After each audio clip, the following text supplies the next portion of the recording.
Welcome students. आज हम देखेंगे initial value theorem of Z transform. Initial value theorem, जैसा कि नाम से ही पता चलता है कि ये हमारे सिग्नल की इनिशियल वैल्यू को यानी कि शुरुआती वैल्यू को कैलकुलेट करती है। यानी ये कैलकुलेट करती है हमारे सिग्नल की वैल्यू टाइम जीरो पर। तो इनिशियल वैल्यू थ्योरम, अगर हमारा सिग्नल है एक्स एन, तो ये कैलकुलेट करती है एक्स एन की value at n is equals to zero. यानी कि ये कैलकुलेट करती है एक्स एट जीरो। अब ये थियरम हमारी मदद करती है अगर हमें किसी भी सिग्नल का जेड ट्रांसफॉर्म दिया गया है, तो उस केस में हमें जेड ट्रांसफॉर्म से वापस सिग्नल को टाइम में लेकर के आने की ज़रूरत नहीं होती, बल्कि हम इनिशियल वैल्यू थ्योरम का यूज़ करके जेड ट्रांसफॉर्म में ही अपने सिग्नल की इनिशियल वैल्यू को कैलकुलेट कर सकते हैं। यानी अगर हमारे सिग्नल xn का z ट्रांसफॉर्म है xz और हमें हमारे xn की शुरुआती वैल्यू को कैलकुलेट करना है, at n is equals to zero पर जो वैल्यू है उसे कैलकुलेट करना है, और हमारे पास xz है, xn नहीं है, तो उस केस में हम इनिशियल वैल्यू थ्योरम का प्रयोग करके xz की सहायता से ही सिग्नल की इनिशियल वैल्यू को कैलकुलेट कर सकते हैं। कैसे कर सकते हैं? तो इनिशियल वैल्यू थ्योरम का जो स्टेटमेंट है, उस स्टेटमेंट के अनुसार सिग्नल की इनिशियल वैल्यू, यानी अगर हमारा टाइम जीरो की तरफ जाए तो सिग्नल की जो वैल्यू टाइम डोमेन में होती है, वही वैल्यू z को इनफाइनाइट की तरफ लेकर जाने में xz देगा।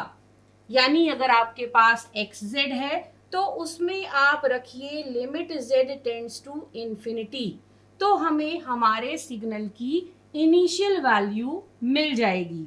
अब हम इसको प्रूव कैसे करते हैं? तो प्रूव करने के लिए हम शुरुआत करते हैं xz की इक्वेशन से। एक्स जेड की इक्वेशन होती है summation from n is equals to minus infinity to plus infinity x n z to the power minus of n. पहली चीज, इनिशियल वैल्यू थ्योरम को लगाने से पहले आपका ये जो सिग्नल आपने यूज किया है, जिसका आप इनिशियल वैल्यू कैलकुलेट कर रहे हो, ये सिग्नल कॉजल होना चाहिए, क्योंकि ये थ्योरम कॉजल सिग्नल्स पर ही लगाई जाती है। तो अगर हम इनिशियल वैल्यू थ्योरम की इस कंडीशन को यहाँ पर रखें तो n की लिमिट हो जाएगी जीरो से इन्फिनिटी, क्योंकि हमने अपने सिग्नल को माना है कॉजल। तब हमें ये इक्वेशन मिल जाएगी।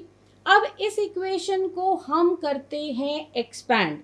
एक्सपैंड करेंगे तो हमें मिलेगा x zero plus n is equals to one के लिए x one z inverse plus two के लिए x two z to the power minus two, और ऐसे ही इनफाइनाइट तक हमारा कैलकुलेशन जाएगा।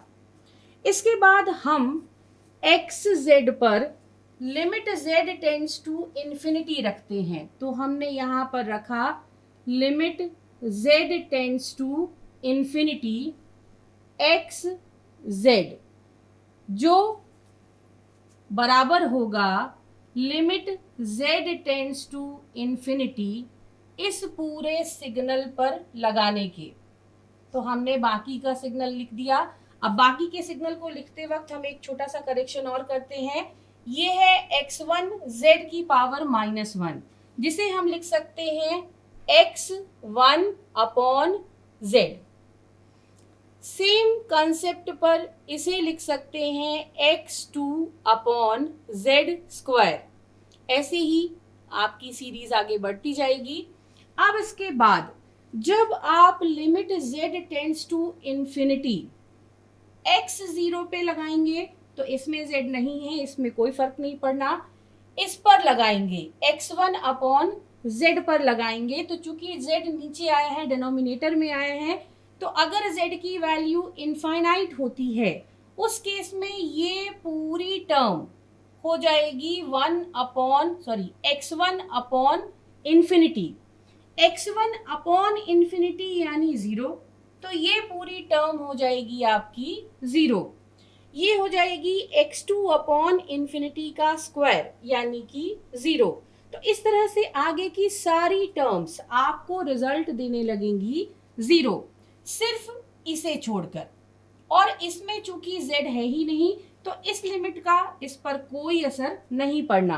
तो हम इस पूरे एक्सप्रेशन को सिंप्लीफाई करके लिख सकते हैं x0, यानी x0 is equals to limit z tends to infinity xz, और यही स्टेटमेंट हमारी इनिशियल वैल्यू थ्योरम का था।